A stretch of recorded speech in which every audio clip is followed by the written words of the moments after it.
certainly but not least, and we'll have your questions after this. Richard Sommer, if you'd like to come up.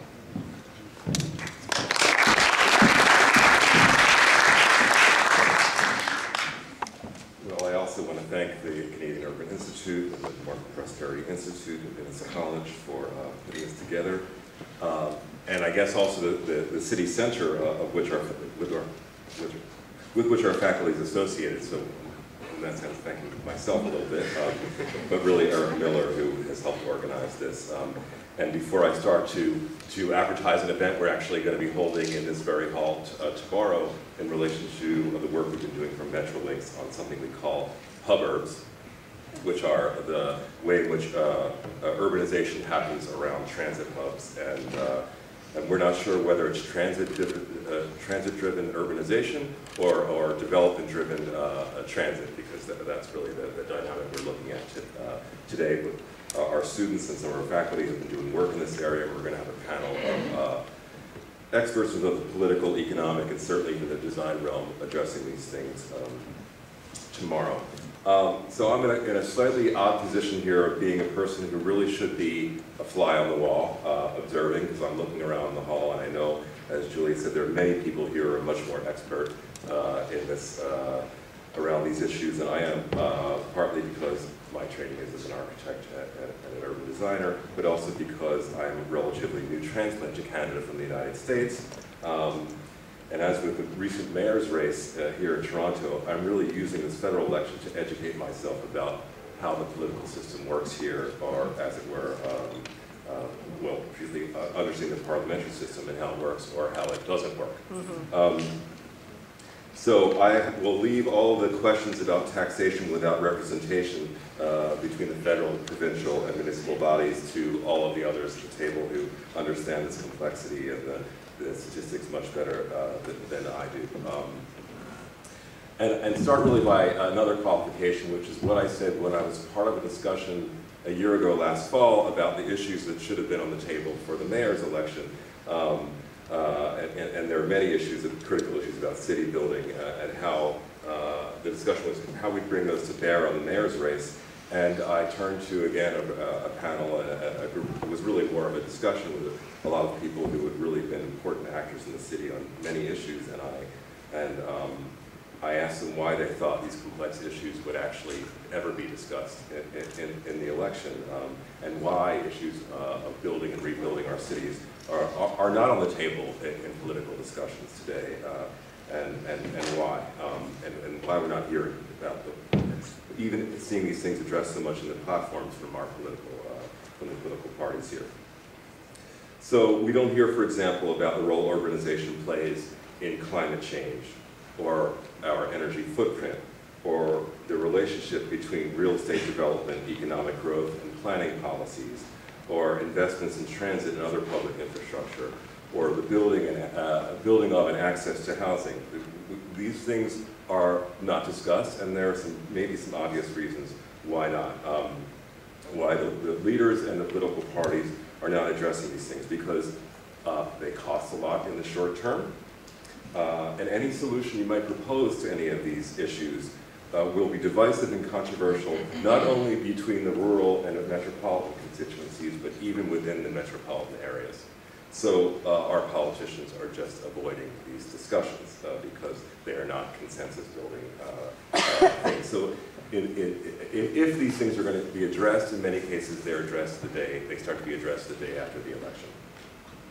So what I'd like to ask, so one thing I'd like to do is try and think in more broad historical terms, because I think there are even more structural reasons why we're not seeing some of these issues being addressed.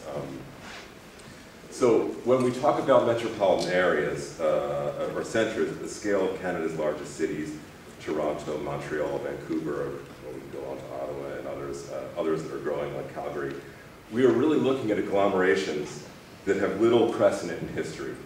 They are, in some ways, new animals.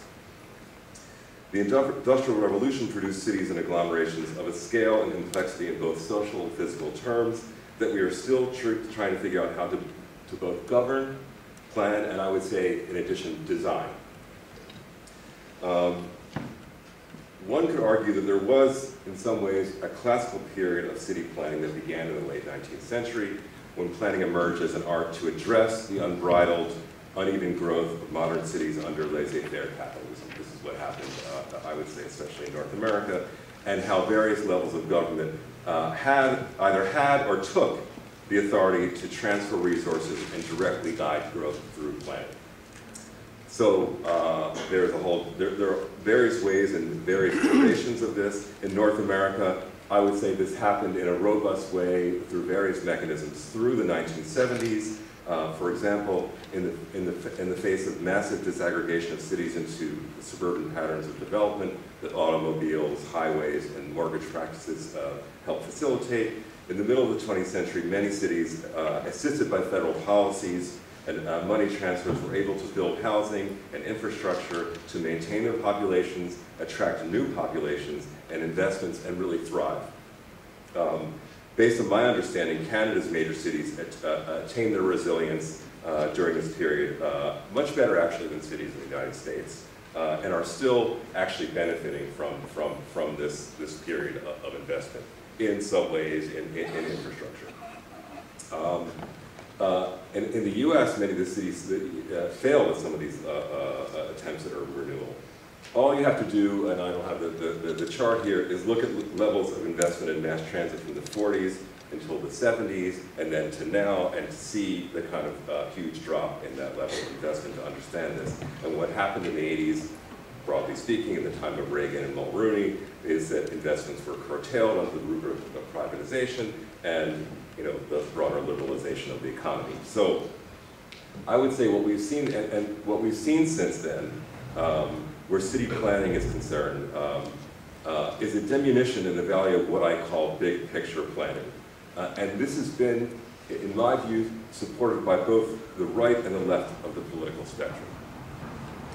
From the right of the political spectrum, there has not been a lot of support for planning and for thinking in a big way about infrastructure in cities because of the rise of the issue of property rights, and the people who are developing things with their own capital want to have say about the form that these projects take. So, so planning more broadly and physical planning has been very much dismantled under this mindset. But from the other side of the political spectrum, there has been an insistence on the democratization of the planning process, on the localization of planning, on minority interests, and again, a mindset that says that big picture planning and large scale planning is sometimes a form of, can be seen as a kind of form in some ways of oppression. So from both these sides, there's a kind of agreement that we don't need to do a lot of big picture planning for cities and regions. So there's another reason why we don't see a lot of this happening in cities, because in some ways of the kinds of people who are leading government, many of whom are trained as political scientists or professional politicians or are lawyers and think in terms of policy. And we don't see at the leadership level people with a lot of experience in planning, certainly not design.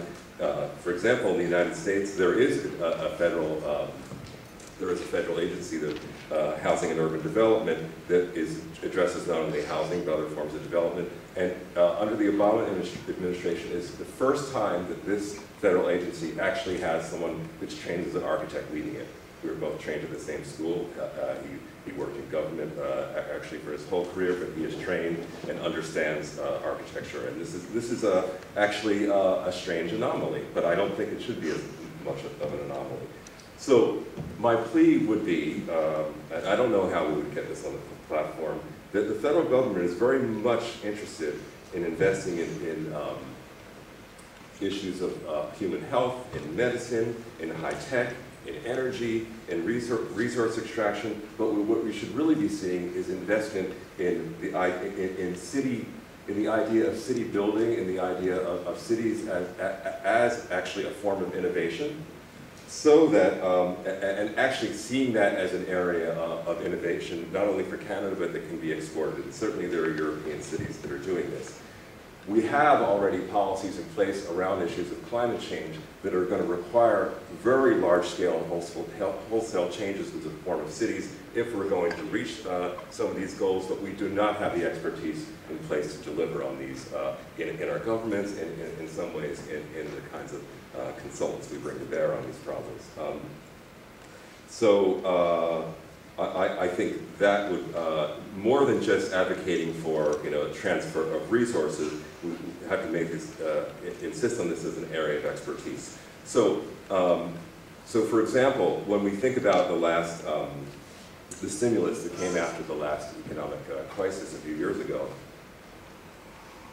we faced this whole problem of trying to find projects that were shovel ready. I know this is a term people like. None of the shovel-ready projects. I mean, there's many jokes you can make about the shovel. But many of the shovel-ready projects were, I would say most, they may have been shovel-ready, but they were not innovative in terms of the ability for them to build things that were sustainable in either their economic or their ecological or their social performance. They were just the most expedient things to build at the time. So if we actually were investing in research and development on the form of cities, when these stimulus packages would come up, there would be more sophisticated projects that we'd be ready to build and act on. So I want to point out, actually, I brought a guest with me today that's in town for this conference we're having tomorrow, Marcel Snets. He's over here. Raise your hand, Marcel. Marcel is joining us from Belgium, where he's a professor at the University of Leuven, but he just stepped down a few months ago from his role as the state architect of the Flemish region. And what Marcel did as an architect and an urbanist in this role as the state architect of the Flemish region is that any time there was a project in that area that required, that had any government money invested in it, he was brought in to work with the municipality or the community to frame what the project would be, to put together the team, to run an international competition to bring the best minds to bear on that project, and to actually design the process of making a better city. And that is that sort of thinking and that sort of organizational logic and the emphasis on the importance of real geographies and the building of real places is entirely missing, I would say, not just in Canada, but more broadly in North America, and I think we should be pushing for it more. So with that, thank you. Thank you.